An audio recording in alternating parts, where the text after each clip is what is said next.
नमस्कार दोस्तों।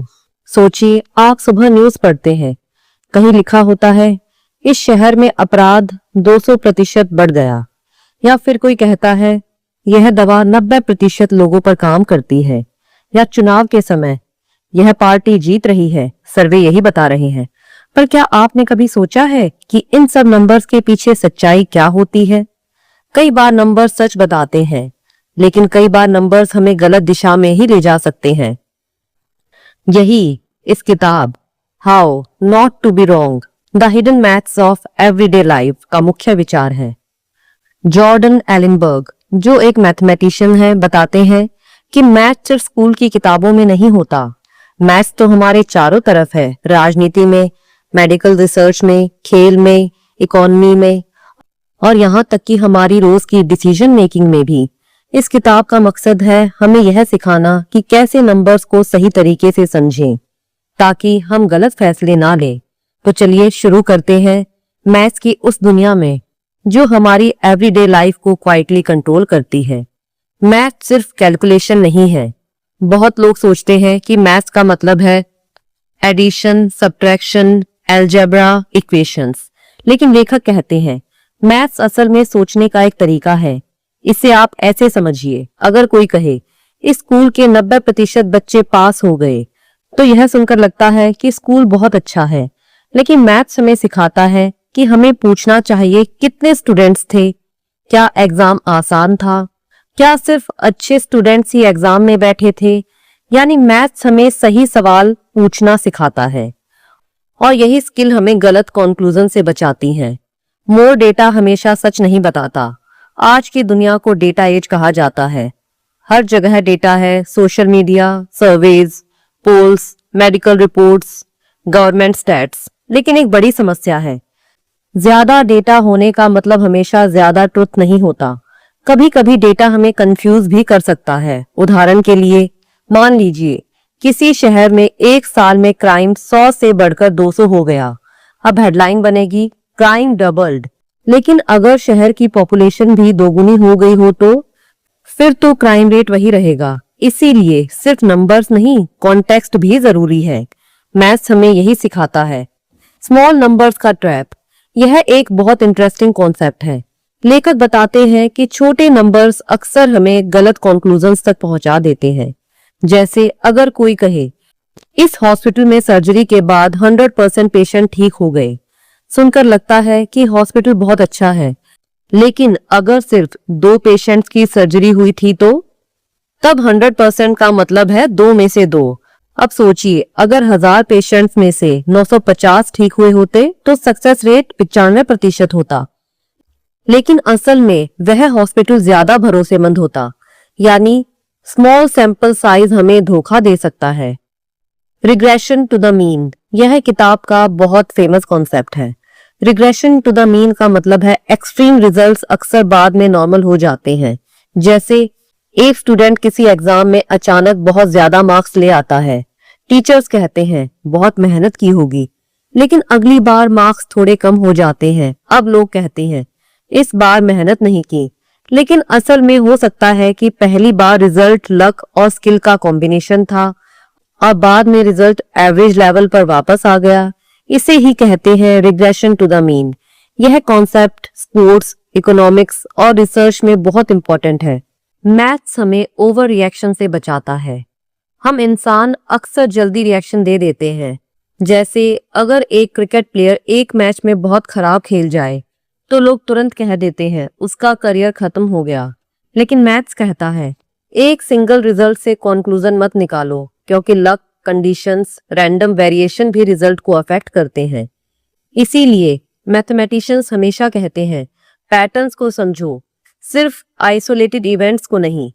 अगर आपको यह समरी इंटरेस्टिंग लग रही है और आप चाहते हैं कि ऐसी डीप बुक्स आसान हिंदी में समझ आएं, तो अभी वीडियो को लाइक कीजिए, चैनल को सब्सक्राइब कीजिए और बेल आइकन दबाइए, क्योंकि आगे हम जानेंगे कि स्टैट्स कैसे पॉलिटिक्स को इन्फ्लुएंस करती है, सर्वेज कैसे गलत साबित हो सकते हैं और कैसे मैथ्स हमें स्मार्टर डिसीजंस लेना सिखाता है।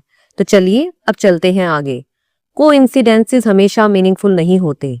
हम इंसानों की एक आदत है, हम रैंडम इवेंट्स में भी पैटर्न ढूंढ लेते हैं। जैसे किसी को लगता है जब भी मैं यह लकी शर्ट पहनता हूँ मेरी टीम जीतती है, लेकिन मैथमेटिशियंस कहते हैं यह सिर्फ कोइंसिडेंस भी हो सकता है, क्योंकि दुनिया में इतने इवेंट्स होते हैं कि कुछ स्ट्रेंज कोइंसिडेंसेस होना बिल्कुल नॉर्मल है। मैथ्स हमें सिखाता है हर पैटर्न का मतलब नहीं होता। नंबर्स को मिसलीड करने के तरीके। कई बार लोग जानबूझकर नंबर्स का इस्तेमाल करके हमें कंफ्यूज करते हैं। जैसे कोई प्रोडक्ट कहता है clinical tests prove this works, लेकिन सवाल है कितने लोगों पर टेस्ट हुआ, क्या कंट्रोल ग्रुप था, क्या रिजल्ट स्टैटिस्टिकली सिग्निफिकेंट था। अगर यह डिटेल्स नहीं है तो नंबर्स का दावा मिसलीडिंग हो सकता है। इसीलिए ऑथर कहते हैं स्मार्ट बनना है तो नंबर्स पर ब्लाइंड ट्रस्ट मत करो। हमने जाना मैथ सिर्फ कैलकुलेशन नहीं है, नंबर्स हमें गुमराह भी कर सकते हैं। स्मॉल डेटा हमें गलत निष्कर्ष दे सकता है और कोइंसिडेंसेस हमेशा मीनिंगफुल नहीं होते। तो अब हम समझेंगे कि स्टैट्स और प्रोबेबिलिटी हमारी सोसाइटी को कैसे शेप करते हैं।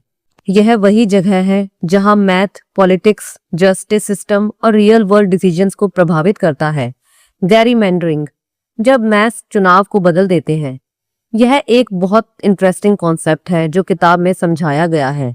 गैरीमैंडरिंग का मतलब है चुनावी क्षेत्रों की बाउंड्रीज को इस तरह बनाना कि एक पॉलिटिकल पार्टी को ही फायदा हो। मान लीजिए किसी राज्य में 60% लोग पार्टी ए को सपोर्ट करते हैं, 40% लोग पार्टी बी को सपोर्ट करते हैं। अब लॉजिकली पार्टी ए को ज्यादा सीट्स जीतनी चाहिए, लेकिन अगर डिस्ट्रिक्ट्स को चालाकी से डिवाइड किया जाए तो पार्टी बी भी कई सीटें जीत सकती है। इसे समझने के लिए दो टेक्निक्स होती हैं।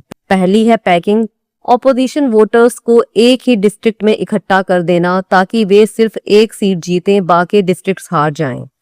दूसरा है क्रैकिंग, ऑपोजिशन वोटर्स को कई डिस्ट्रिक्ट में थोड़ा थोड़ा बांट देना ताकि वे हर डिस्ट्रिक्ट में थोड़े कम पड़ जाएं। यह सब बाउंड्रीज के डिजाइन से तय किया जाता है। यही कारण है कि ऑथर कहते हैं मैथ सिर्फ क्लासरूम में नहीं, डेमोक्रेसी में भी काम करता है। मैप्स भी पॉलिटिकल टूल्स बन सकते हैं। हम अक्सर मैप्स को न्यूट्रल समझते हैं, लेकिन चुनावी मैप्स को इस तरह बनाया जा सकता है कि एक पार्टी को अनफेयर एडवांटेज मिल जाए। कई बार डिस्ट्रिक्ट्स के शेप बहुत अजीब होते हैं। कुछ डिस्ट्रिक्ट्स इतने टेढ़े मेढ़े होते हैं कि वे स्नेक या ऑक्टोपस जैसे दिखते हैं। यह सब रैंडम नहीं होता, इसके पीछे मैथमेटिकल प्लानिंग होती है। इसीलिए मैथमेटिशियंस अब ऐसे टूल बना रहे हैं जो यह डिटेक्ट कर सकें क्या डिस्ट्रिक्ट बाउंड्रीज नेचुरल हैं या मैनिपुलेट की गई हैं। मैथ सिर्फ पॉलिटिक्स में नहीं, कोर्टरूम्स में भी बहुत इंपॉर्टेंट रोल प्ले करता है। कई बार किसी क्राइम केस में स्टैट्स का इस्तेमाल किया जाता है, लेकिन अगर स्टैट्स को गलत तरीके से यूज किया जाए तो इनोसेंट व्यक्ति भी गिल्टी दिख सकता है। जैसे मान लीजिए किसी रेयर कंडीशन की प्रोबेबिलिटी है 1 in 1 million। अगर कोई सस्पेक्ट उस कंडीशन में फिट होता है तो सब लोग तुरंत कह सकते हैं यह वही व्यक्ति होगा, लेकिन यहाँ एक बड़ी मिस्टेक होती है। अगर सिटी की पॉपुलेशन 10 मिलियन है तो स्टैटिस्टिकली 10 लोग ऐसे हो सकते हैं। इसीलिए प्रोबेबिलिटी को कॉन्टेक्स्ट के साथ समझना जरूरी है। अब है प्रोसिक्यूटर्स फैलासी। यह लॉ और स्टैट्स का एक फेमस कॉन्सेप्ट है। प्रोसिक्यूटर्स फैलासी का मतलब है प्रोबेबिलिटी को गलत तरीके से इंटरप्रेट करना। जैसे किसी एविडेंस के बारे में कहा जाता है इस एविडेंस का चांस 1 in 1 million है, तो अब प्रोसिक्यूटर कह सकता है तो आरोपी के इनोसेंट होने की प्रोबेबिलिटी 1 in 1 million है। लेकिन यह गलत है क्योंकि यह दो अलग प्रोबेबिलिटीज हैं। एविडेंस का रेयर होना, एक्यूज्ड का गिल्टी होना, इन दोनों को कंफ्यूज करना एक स्टैटिस्टिकल मिस्टेक है और किताब में बताया गया है कि ऐसी गलतियां कई रियल केसेस में हुई है। मैथ्स हमें सिर्फ नंबर नहीं देता, यह हमें फेयरनेस को मेजर करने का तरीका भी देता है। जैसे अगर किसी एग्जाम में एक ग्रुप के स्टूडेंट्स लगातार फेल हो रहे हैं, दूसरे ग्रुप के स्टूडेंट्स पास हो रहे हैं, तो मैथ्स हमें यह जांचने में मदद करता है कि क्या सिस्टम बायस्ड है या यह रैंडम वेरिएशन है। इसी तरह mathematics education, employment, legal systems में फेयरनेस को एनालाइज करने का पावरफुल टूल बन सकता है। तो दोस्तों, अगर आपको यह समझना अच्छा लग रहा है कि मैथ्स हमारी सोसाइटी के हिडन सिस्टम्स को कैसे एक्सपोज करता है, तो वीडियो को लाइक कीजिए, चैनल को सब्सक्राइब कीजिए क्योंकि आगे हम जानेंगे कि मेडिकल रिसर्च में स्टैट्स की गलतियां कैसे ग्राफ्स और चार्ट हमें मिसलीड कर सकते हैं और प्रोबेबिलिटी कैसे हमारी एवरीडे डिसीजंस को सीक्रेटली कंट्रोल करती हैं। और यकीन मानिए आगे के कॉन्सेप्ट्स और भी माइंड ब्लोइंग हैं। Why human intuition often fails. हम इंसान डिसीजंस अक्सर इंट्यूशन से लेते हैं, लेकिन इंट्यूशन हमेशा सही नहीं होता। जैसे अगर हमने सुना कि एक प्लेन क्रैश हो गया तो हमें फ्लाइंग से डर लगने लगता है, लेकिन स्टैट्स बताते हैं कि प्लेन ट्रैवल एक्चुअली बहुत सेफ है। क्योंकि प्लेन एक्सीडेंट्स रेयर होते हैं लेकिन न्यूज में बहुत हाईलाइट होते हैं, इससे हमें लगता है कि रिस्क ज्यादा है। मैथ्स हमें एक्चुअल रिस्क समझने में मदद करता है। एक्सपेक्टेड वैल्यू, स्मार्ट डिसीजंस का सीक्रेट।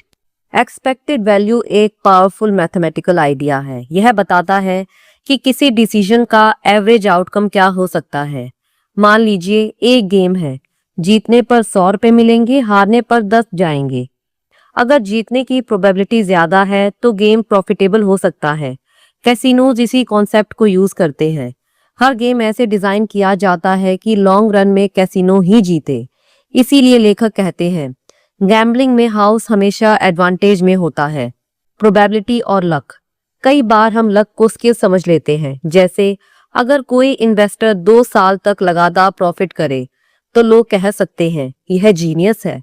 लेकिन स्टैट्स कहता है अगर 1000 इन्वेस्टर्स हैं तो कुछ लोग लक से भी लगातार जीत सकते हैं। इसीलिए रियल स्किल को पहचानने के लिए लॉन्ग टर्म डेटा देखना जरूरी है। तो अब तक हमने जाना कि मैथ सिर्फ कैलकुलेशन नहीं बल्कि सोचने का पावरफुल टूल है। स्टैट्स पॉलिटिक्स और जस्टिस सिस्टम को भी इन्फ्लुएंस करता है। प्रोबेबिलिटी और एक्सपेक्टेड वैल्यू हमें स्मार्टर डिसीजंस लेने में मदद करते हैं। तो अब हम बात करेंगे एक ऐसी जगह की जहां स्टैट्स की गलत समझ बहुत बड़ा नुकसान कर सकती है। मेडिकल रिसर्च यानी दवाइयां, हेल्थ स्टडीज और साइंटिफिक एक्सपेरिमेंट्स में कोरिलेशन वर्सेस कॉजेशन, यह सबसे बड़ी गलतफहमी है। यह किताब के सबसे महत्वपूर्ण आइडियाज में से एक है। दो चीजों का एक साथ होना यह साबित नहीं करता कि एक चीज दूसरे को कॉज कर रही है। इसे कहते हैं correlation is not equal to causation.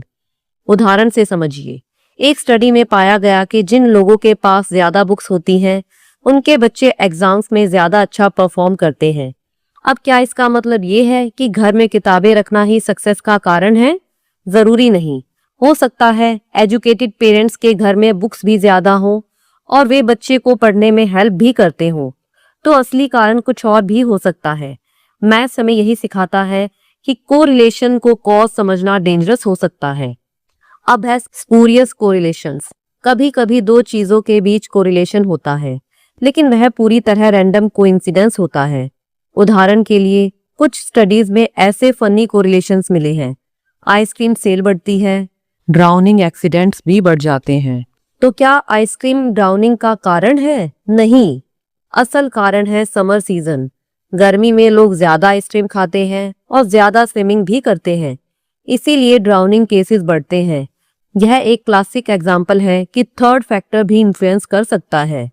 Medical research बहुत कॉम्प्लेक्स होती है, लेकिन कई बार स्टडीज में ऐसी मिस्टेक हो जाती है जो रिजल्ट को मिसलीडिंग बना देती है। एक कॉमन प्रॉब्लम है सिलेक्शन बायस। इसका मतलब है कि स्टडी में शामिल लोग पॉपुलेशन को सही तरीके से रिप्रेजेंट नहीं करते। जैसे अगर एक हेल्थ सर्वे सिर्फ जिम जाने वाले लोगों पर किया जाए तो रिजल्ट मिसलीडिंग होंगे, क्योंकि जिम जाने वाले लोग पहले से ही एवरेज पॉपुलेशन से ज्यादा हेल्दी होते हैं। इसीलिए स्टडी का कंक्लूजन गलत हो सकता है। रैंडमाइज्ड एक्सपेरिमेंट क्यों जरूरी है? इस प्रॉब्लम को सॉल्व करने के लिए साइंटिस्ट एक पावरफुल मेथड यूज करते हैं, रैंडमाइज्ड कंट्रोल्ड ट्रायल्स। इसमें पार्टिसिपेंट्स को रैंडमली 2 ग्रुप्स में डिवाइड किया जाता है, ट्रीटमेंट ग्रुप और कंट्रोल ग्रुप। ट्रीटमेंट ग्रुप को मेडिसिन दी जाती है, कंट्रोल ग्रुप को प्लेसिबो दी जाती है। अगर ट्रीटमेंट ग्रुप में इंप्रूवमेंट ज्यादा हो तो रिसर्चर्स कंक्लूड करते हैं कि मेडिसिन काम कर रही है। रैंडमाइजेशन इसीलिए जरूरी है क्योंकि यह हिडन बायसेस को कम करता है। प्लेसिबो इफेक्ट मेडिकल साइंस का एक फैसिनेटिंग फिनोमिना है। कई बार पेशेंट्स को फेक मेडिसिन दी जाती है लेकिन वे फिर भी बेहतर महसूस करते हैं, क्योंकि उनका दिमाग बिलीव करता है कि मेडिसिन काम करेगी और यह बिलीफ बॉडी को इन्फ्लुएंस कर सकता है। इसीलिए क्लिनिकल ट्रायल्स में प्लेसिबो ग्रुप रखना जरूरी होता है ताकि पता चले कि इम्प्रूवमेंट मेडिसिन से हुआ है कि या सिर्फ बिलीव से। तो दोस्तों, अगर आपको यह जानकर हैरानी हो रही है कि मैथ्स मेडिकल रिसर्च और हेल्थ डिसीजंस को भी प्रभावित करता है, तो वीडियो को लाइक कीजिए, चैनल को सब्सक्राइब कीजिए, क्योंकि आगे हम जानेंगे बिग डेटा कैसे हमारी दुनिया को शेप कर रहा है, ग्राफ्स और चार्ट्स कैसे लोगों को मिसलीड कर सकते हैं और क्यों कई साइंटिफिक क्लेम्स बाद में गलत साबित हो जाते हैं। अब है पब्लिकेशन बायस। एक और इंटरेस्टिंग प्रॉब्लम है पब्लिकेशन बायस। यह तब होता है जब पॉजिटिव रिजल्ट्स वाली स्टडीज पब्लिश हो जाती हैं लेकिन नेगेटिव रिजल्ट्स वाली स्टडीज पब्लिश नहीं होती। जैसे अगर 20 स्टडीज किसी मेडिसिन पर होती हैं, 2 स्टडीज पॉजिटिव रिजल्ट दिखाती हैं, 18 स्टडीज कोई इफेक्ट नहीं दिखाती। लेकिन अगर सिर्फ वही 2 स्टडीज पब्लिश हो तो लगेगा कि मेडिसिन बहुत इफेक्टिव है। इससे पब्लिक और डॉक्टर्स दोनों मिसलीड हो सकते हैं। अब है सर्वाइवरशिप बायस। यह कॉन्सेप्ट हिस्ट्री, बिजनेस और रिसर्च में बहुत इंपॉर्टेंट है। सर्वाइवरशिप बायस का मतलब है हम सिर्फ सक्सेसफुल एग्जाम्पल्स को देखते हैं और फेलियर्स को इग्नोर कर देते हैं। जैसे अगर हम सिर्फ सक्सेसफुल एंटरप्रेन्योर्स की स्टोरीज पढ़ें तो लगेगा कि बिजनेस शुरू करना बहुत इजी है, लेकिन हजारों फेलियर्स दिखाई ही नहीं देते। इसीलिए रियल प्रोबेबिलिटी को समझने के लिए कंप्लीट डेटा देखना जरूरी है। डेटा को सही तरीके से समझना। ऑथर बताते हैं कि मॉडर्न वर्ल्ड में डेटा बहुत तेजी से बढ़ रहा है, लेकिन डेटा यूजफुल तभी होता है जब उसे सही तरीके से कलेक्ट किया जाए, सही तरीके से एनालाइज किया जाए और सही तरीके से इंटरप्रेट किया जाए। अगर इंटरप्रिटेशन गलत हो तो इवन ह्यूज डेटा सेट्स भी गलत कंक्लूजन्स दे सकते हैं। इसीलिए मैथमेटिशियंस का रोल आज की सोसाइटी में और भी इम्पोर्टेंट हो जाता है। तो दोस्तों, अब हम बात करेंगे एक ऐसी चीज की जिसने मॉडर्न वर्ल्ड को कंप्लीटली बदल दिया है, बिग डेटा। आज हर सेकंड दुनिया में मैसिव अमाउंट में डेटा बन रहा है। Social media, shopping website, smartphone, search engines सब हमारी एक्टिविटीज का डेटा कलेक्ट कर रहे हैं। लेकिन सवाल है, क्या ज्यादा डेटा होने से हमेशा सही आंसर्स मिलते हैं? जॉर्डन एलिनबर्ग बताते हैं, हमेशा नहीं। बिग डेटा का इल्यूजन। आजकल कंपनीज और रिसर्चर्स अक्सर कहते हैं हमारे पास मिलियंस ऑफ डेटा पॉइंट्स हैं। यह सुनकर लगता है कि रिजल्ट्स बहुत एक्यूरेट होगा, लेकिन किताब में बताया गया है कि बिग डेटा भी गलत कंक्लूजन्स दे सकता है। क्यों? क्योंकि अगर डेटा कलेक्शन ही बायस्ड हो तो ह्यूज डेटा भी यूजलेस हो सकता है। जैसे अगर एक सर्वे सिर्फ इंटरनेट यूजर्स पर किया जाए तो रिजल्ट पूरी पॉपुलेशन को रिप्रेजेंट नहीं करेगा, क्योंकि डेटा का साइज नहीं, क्वालिटी ज्यादा इंपॉर्टेंट है। अब है सिम्पसन पैराडॉक्स। यह स्टैट्स का एक फैसिनेटिंग फिनोमिना है। कभी कभी ऐसा होता है कि अलग अलग ग्रुप्स में ट्रेंड एक दिशा में होता है, लेकिन कंबाइंड डेटा में ट्रेंड उल्टा दिखता है। इसे सिम्पसन पैराडॉक्स कहते हैं। जैसे मान लीजिए किसी यूनिवर्सिटी में एडमिशन्स का डेटा देखा जाए। ओवरऑल डेटा कहता है मेल एप्लीकेंट्स को ज्यादा एडमिशन मिला, लेकिन जब डिपार्टमेंट वाइज डेटा देखा जाए तो पता चलता है हर डिपार्टमेंट में विमेन एक्सेप्टेंस रेट एक्चुअली ज्यादा था। यह कैसे पॉसिबल है? क्योंकि विमेन ज्यादा कॉम्पिटिटिव डिपार्टमेंट्स में अप्लाई कर रही थी, मैन रिलेटिवली इजियर डिपार्टमेंट्स में। इससे ओवरऑल स्टैट्स मिसलीडिंग लग सकता है। यही सिम्पसन पैराडॉक्स है। ग्राफ्स भी मिसलीड कर सकते हैं। हम अक्सर ग्राफ्स और चार्ट्स देखकर तुरंत विश्वास कर लेते हैं, लेकिन ग्राफ्स को डिजाइन करने का तरीका किसी डेटा की परसेप्शन बदल सकता है। जैसे अगर ग्राफ की वाई एक्सिस को मैनिपुलेट किया जाए तो स्मॉल चेंज भी बिग दिख सकता है। कभी कभी कंपनीज ऐसे ग्राफ्स बनाती हैं कि प्रोडक्ट ग्रोथ बहुत ड्रामेटिक लगे, जबकि एक्चुअल चेंज छोटा होता है। इसीलिए मैथमेटिशियंस कहते हैं ग्राफ देखकर कंक्लूजन मत निकालो, पहले उसके स्केल को समझो। प्रेडिक्शन की लिमिटेशंस। आजकल लोग बिलीव करते हैं कि बिग डेटा सब कुछ प्रिडिक्ट कर सकता है, लेकिन किताब में बताया गया है कि प्रिडिक्शन हमेशा लिमिटेड होता है। क्यों? क्योंकि रियल वर्ल्ड में कई चीजें अनप्रिडिक्टेबल होती हैं, जैसे human behaviour, economic changes, unexpected events. जैसे फाइनेंशियल मार्केट्स को प्रेडिक्ट करना बहुत कठिन होता है, क्योंकि मार्केट्स में लाखों इन्वेस्टर्स के डिसीजन एक साथ इंटरैक्ट करते हैं। इसीलिए इवन पावरफुल एल्गोरिथम्स भी परफेक्ट प्रेडिक्शंस नहीं कर सकते।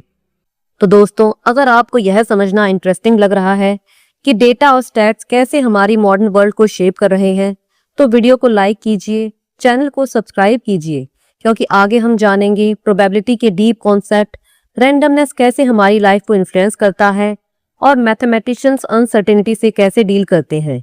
और यकीन मानिए, आगे का मैथ्स और भी फैसिनेटिंग है। अब है रैंडमनेस को समझना। हम अक्सर रैंडमनेस को इग्नोर कर देते हैं, लेकिन मैथमेटिशियंस कहते हैं रैंडमनेस दुनिया का एक फंडामेंटल पार्ट है। जैसे अगर एक बास्केटबॉल प्लेयर लगातार 5 शॉट्स मिस कर दे, तो लोग कहते हैं वह खराब खेल रहा है। लेकिन कभी कभी यह सिर्फ रैंडम वेरिएशन भी हो सकता है। लॉन्ग टर्म डेटा देखने पर परफॉर्मेंस नॉर्मल हो सकती है, इसीलिए शॉर्ट टर्म इवेंट से कंक्लूजन्स निकालना रिस्की होता है। Why patterns appear in random data?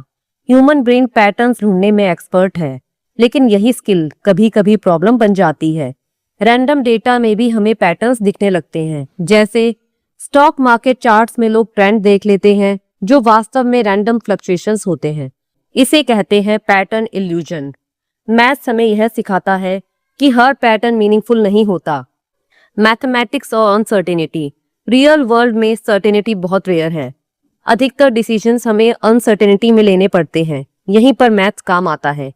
Probability हमें बताती है कि कौन सा आउटकम ज्यादा लाइकली है, कौन सा रिस्क ज्यादा बड़ा है। इसी रीजन से प्रोबेबिलिटी का इस्तेमाल होता है। जैसे insurance industry, weather forecasting, finance, risk analysis. इन फील्ड में मैथ्स अनसर्टेनिटी को मैनेजेबल बनाता है। तो हमने जाना बिग डेटा हमेशा रिलायबल नहीं होता। डेटा क्वालिटी डेटा साइज से ज्यादा इंपॉर्टेंट है। सिम्पसन पैराडॉक्स स्टैट्स को मिसलीडिंग बना सकता है। ग्राफ्स और चार्ट्स परसेप्शन को इन्फ्लुएंस कर सकते हैं। तो दोस्तों, अब तक की जर्नी में हमने जाना मैथ्स हमें नंबर्स के पीछे की सच्चाई समझने में मदद करता है। स्टैट्स पॉलिटिक्स, कोर्ट्स और मेडिकल रिसर्च को इन्फ्लुएंस करता है। बिग डेटा पावरफुल है, लेकिन हमेशा रिलायबल नहीं होता। रैंडमनेस और प्रोबेबिलिटी हमारी दुनिया का बड़ा हिस्सा है। तो अब हम जानेंगे प्रोबेबिलिटी और मैथमेटिकल थिंकिंग हमारी डिसीजन मेकिंग को कैसे बेहतर बनाते हैं। यानी जब लाइफ अनसर्टेन है, तब मैथ्स हमें सही दिशा दिखा सकता है।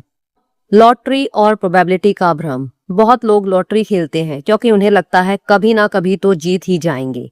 लेकिन मैथमेटिक्स हमें बताता है कि लॉटरी सिस्टम्स ऐसे डिजाइन किए जाते हैं कि जीतने की प्रोबेबिलिटी बेहद छोटी हो। जैसे कई लॉटरीज में विनिंग चांस होता है 1 in millions, लेकिन ह्यूमन ब्रेन प्रोबेबिलिटी को सही तरीके से महसूस नहीं करता। हम सोचते हैं अगर कोई जीत सकता है तो मैं क्यों नहीं। लेकिन मैथमेटिकली देखें तो लॉटरी लॉन्ग टर्म में ऑलमोस्ट हमेशा लॉस देती है। इसीलिए लेखक कहते हैं लॉटरी एक एंटरटेनमेंट हो सकती है, इन्वेस्टमेंट नहीं। अब है गैम्बलर्स फैलेसी। यह प्रोबेबिलिटी से जुड़ी एक फेमस गलती है। गैम्बलर्स फैलेसी का मतलब है लोग सोचते हैं कि अगर कोई इवेंट कई बार हो चुका है तो अब ऑपोजिट इवेंट होने वाला है। जैसे अगर कॉइन को 5 बार उछालने पर लगातार हेड्स आए तो लोग सोचते हैं कि अब टेल्स आने वाला है। लेकिन मैथमेटिकली अगले टॉस की प्रोबेबिलिटी फिर वही रहती है, हेड्स 50%, टेल्स 50%। पिछले रिजल्ट्स अगले रिजल्ट को अफेक्ट नहीं करते। फिर भी कैसीनोज में लोग यही मिस्टेक बार बार करते हैं। Why casinos always win? Casinos probability को बहुत अच्छे से समझते हैं। हर गेम ऐसे डिजाइन किया जाता है कि लॉन्ग रन में हाउस एडवांटेज में रहे। Roulette, slot machines, blackjack, इन सब गेम्स में प्रोबेबिलिटी ऐसी होती है कि छोटे छोटे लॉसेस एक्यूमुलेट होकर कैसीनो को प्रॉफिट देते हैं। इसीलिए मैथमेटिकली देखा जाए तो जितना ज्यादा कोई गैम्बलर खेलेगा उतना ज्यादा एक्सपेक्टेड लॉस होगा। यही कारण है कि कैसीनोज इतने प्रॉफिटेबल होते हैं। अब है रिस्क को समझना। लाइफ में कई डिसीजंस रिस्क से जुड़े होते हैं, जैसे investment, business, health decision, career choices. Maths हमें रिस्क को मेजर करने का तरीका देता है। प्रोबेबिलिटी हमें यह समझने में मदद करती है कि कौन सा आउटकम ज्यादा लाइकली है, किस डिसीजन में डेंजर ज्यादा है। जैसे इंश्योरेंस कंपनीज प्रोबेबिलिटी का इस्तेमाल करके डिसाइड करती हैं कि प्रीमियम कितना होगा, रिस्क कितना है। यानी मॉडर्न फाइनेंशियल सिस्टम भी मैथमेटिक्स पर डिपेंड करते हैं। तो दोस्तों, अगर आपको यह समझना इंटरेस्टिंग लग रहा है कि मैथ्स हमारी एवरीडे डिसीजंस को क्वाइटली गाइड करता है, तो वीडियो को लाइक कीजिए, चैनल को सब्सक्राइब कीजिए, क्योंकि अब हम जानेंगे कि मैथमेटिकल थिंकिंग हमें स्मार्टर कैसे बनाती है, फ्यूचर डिसीजंस में मैथ्स का क्या रोल है और इस पूरी किताब का सबसे पावरफुल लेसन। अक्सर लोग डिसीजंस गैसवर्क से लेते हैं, लेकिन मैथमेटिशियंस डिसीजन लेते समय डेटा देखते हैं, प्रोबेबिलिटीज एनालाइज करते हैं, लॉन्ग टर्म आउटकम्स पर फोकस करते हैं। इस अप्रोच को कहते हैं मैथमेटिकल थिंकिंग। इसका मतलब है logical reasoning, evidence based conclusions, statistical awareness. यह अप्रोच हमें इमोशनल मिस्टेक से बचा सकती है। Why experts sometimes fail. कई बार एक्सपर्ट्स भी गलत प्रेडिक्शंस कर देते हैं। क्यों? क्योंकि रियल वर्ल्ड बहुत कॉम्प्लेक्स है। इकोनॉमिक्स, पॉलिटिक्स और सोसाइटी में इतने फैक्टर्स होते हैं कि परफेक्ट प्रेडिक्शन लगभग इम्पॉसिबल है। इसीलिए गुड मैथमेटिशियन हमेशा अनसर्टेनिटी को एक्सेप्ट करते हैं। वे प्रेडिक्शंस को एब्सोल्यूट ट्रुथ नहीं मानते, बल्कि प्रोबेबिलिस्टिक एस्टिमेट्स मानते हैं। Learning to be comfortable with uncertainty. यह किताब का एक डीप फिलोसॉफिकल आइडिया है। हम इंसान सर्टेनिटी चाहते हैं। हम चाहते हैं कि फ्यूचर क्लियरली पता हो, डिसीजंस गारंटीड सही हो, लेकिन रियलिटी में ऐसा रेयरली होता है। मैथ्स हमें सिखाता है कि अनसर्टेनिटी लाइफ का नेचुरल पार्ट है और प्रोबेबिलिटी हमें अनसर्टेनिटी के साथ बेटर डिसीजंस लेने में मदद करती है। तो हमने जाना, लॉटरी प्रोबेबिलिटी के कारण ऑलमोस्ट हमेशा लॉस देती है। गैम्बलर्स फैलेसी प्रोबेबिलिटी की कॉमन मिसअंडरस्टैंडिंग है। प्रोबेबिलिटी रिस्क को मेजर करने में मदद करती है। मैथमेटिकल थिंकिंग गैस वर्क से बेहतर है। तो अब हम जानेंगे कि इस पूरी किताब का सबसे बड़ा लेसन क्या है, मैथ्स हमें गलत होने से कैसे बचाता है। मैथमेटिकल थिंकिंग एवरीडे लाइफ में। जॉर्डन एलिनबर्ग कहते हैं कि मैथमेटिकल थिंकिंग सिर्फ साइंटिस्ट या मैथमेटिशियंस के लिए नहीं है, यह हर व्यक्ति के लिए यूजफुल है। जब हम एवरीडे लाइफ में डिसीजंस लेते हैं, जैसे कौन सा इन्वेस्टमेंट करें, कौन सी न्यूज़ पर विश्वास करें, कौन सा प्रोडक्ट खरीदें, तो मैथमेटिकल थिंकिंग हमें बेटर जजमेंट देती है। इसका मतलब है नंबर्स को क्रिटिकली समझना, एविडेंस देखना और quick why we often believe wrong things. Human brain shortcuts लेने में एक्सपर्ट है। इसे कहते हैं मेंटल शॉर्टकट्स यानी कि ह्यूरिस्टिक्स। ये शॉर्टकट्स कई बार यूजफुल होते हैं, लेकिन कई बार हमें गलत कंक्लूजन्स तक ले जाते हैं। जैसे अगर कोई ड्रामेटिक न्यूज़ सुनाई जाए तो हमें लगता है कि वह बहुत कॉमन है, लेकिन मैथमेटिकली वह इवेंट रेयर हो सकता है। इसीलिए मैथ्स हमें सिखाता है कि इमोशंस के बजाय डेटा और लॉजिक पर भरोसा करें। अब है मैथमेटिकल स्केप्टिसिज्म। यह किताब का एक पावरफुल कॉन्सेप्ट है, मैथमेटिकल स्केप्टिसिज्म। इसका मतलब है जब भी आप नंबर्स या स्टैट्स देखें तो तुरंत विश्वास ना करें, बल्कि सवाल पूछें। डेटा कहाँ से आया? सैंपल साइज कितना था? क्या कॉन्टेक्स्ट मिसिंग है? क्या कोरिलेशन को कॉजेशन समझा जा रहा है? इस तरह के सवाल हमें मिसलीडिंग क्लेम से बचाते हैं। अब है मॉडर्न वर्ल्ड में मैथ्स का इंपॉर्टेंस और बढ़ गया है। आज एल्गोरिथम डिसाइड करते हैं social media feeds, search results, online recommendations, financial predictions. इन सब सिस्टम्स के पीछे मैथमेटिकल मॉडल्स काम करते हैं। इसीलिए फ्यूचर में मैथमेटिकल लिटरेसी और भी इम्पोर्टेंट हो जाएगी। जो लोग नंबर्स को समझते हैं वे इंफॉर्मेशन एज में बेहतर डिसीजन ले पाएंगे। तो दोस्तों, अगर आपको यह पूरी बुक समरी यूजफुल लगी और आप चाहते हैं कि ऐसी पावरफुल बुक्स आसान हिंदी में समझ जाएं, तो वीडियो को लाइक कीजिए, चैनल को सब्सक्राइब कीजिए, बेल आइकन दबाइए, क्योंकि इस चैनल पर हम ऐसी बुक्स को डीप, सिंपल और इंगेजिंग तरीके से एक्सप्लेन करते हैं। अब है the real power of mathematics. Author के अनुसार मैथमेटिक्स की सबसे बड़ी पावर है, यह हमें गलत होने से बचाता है। मैथ्स हमें यह नहीं सिखाता कि हम हमेशा सही होंगे, लेकिन यह हमें सिखाता है कि हम अपनी मिस्टेक्स पहचान सकें, गलत आर्ग्यूमेंट्स को डिटेक्ट कर सकें और बेटर रीजनिंग डेवलप कर सकें। यह स्किल मॉडर्न वर्ल्ड में बहुत वैल्यूएबल है। Thinking in long run. एक और इम्पॉर्टेंट लेसन है long term thinking. Short term events अक्सर मिसलीडिंग होते हैं, जैसे एक बैड इन्वेस्टमेंट डे, एक खराब रिजल्ट, एक अनसक्सेसफुल बिजनेस अटेम्प्ट। इनसे इमीडिएट कंक्लूजन नहीं निकालना चाहिए। मैथ्स हमें लॉन्ग टर्म पैटर्न्स देखने की आदत देता है और यही अप्रोच सक्सेस के लिए यूजफुल होती है। ऑथर कहते हैं कि हमें मैथमेटिशियन बनने की जरूरत नहीं है, लेकिन हमें न्यूमरेट बनना चाहिए। न्यूमरेसी का मतलब है नंबर्स को समझने की बेसिक एबिलिटी, स्टैट्स को इंटरप्रेट करने की स्किल, प्रोबेबिलिटी की बेसिक अंडरस्टैंडिंग। यह स्किल्स हमें fake claims, misleading advertisements, distorted stats से बचा सकती हैं। तो दोस्तों, इस पूरी किताब का मैसेज बहुत सिंपल लेकिन पावरफुल है। मैथ सिर्फ क्लासरूम का सब्जेक्ट नहीं है, यह एक वे ऑफ थिंकिंग है।